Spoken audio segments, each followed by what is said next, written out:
Peter, tonga ty ny fotoana.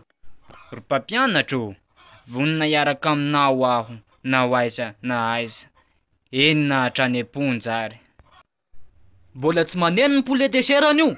De fa mandatsy malala sahady ianao ry Petera. Ayo, nini, mashamane, luako misha fritaki, pero ndrako karitaki. Ayo.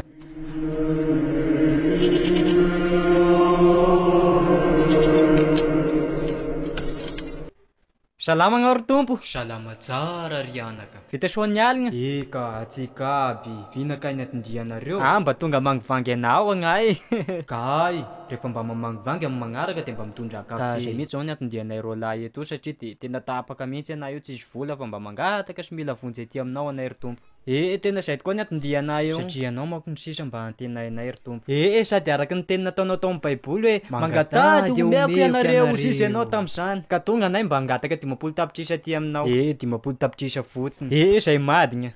Fa ataonareo ina zany vola be zany ry anaka. Mba hividiananay sakafo ry tompo fa nainza mahazo amin'ireny kalitsiny sy vasitsinjo reny.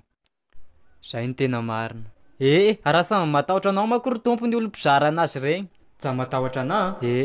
Samy matahotra anao. Fa ohatrany tsaminy aho hoe ataonareo sakafo fotsiny zay vola be zany. Tena ho ataonay sakafo? Ngamba mety hividianany toka fa ny ana hividianako telefôna fa ny telefônako efa misy vaky. Hoe jereko ny telefôna anao? Ho atoro anazy ve? Atoro agny.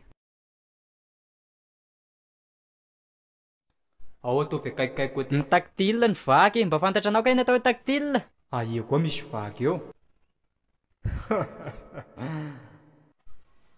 Eny fa ny atsasany aloha ny afaka omeko anareo androany. Misy surprise noentinay ho anao ary tompo. Ina? Surprise mba noentinay ampifalifaliana anao zay, reo izy reo. Akory ianao mama? Ina ny vaovao? Sa misy vaovao de coronary manjeky. De zao raha tarongelina zao moa ny vaovao. De misaotra leka zalahy. Tonga de mba feno ary ny volanay fa zatao asasany zao.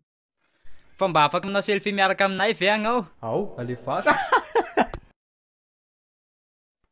Ary vonina tsara agnao?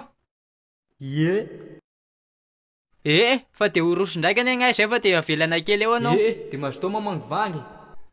Aloha zany mety tsy ho afaka mangovangy anao ato fa mbola raiky sy ny adidy amandraraha. Fa rehefa mila vola de mety ho tonga aty ihany ka. Velomagna ry tompo.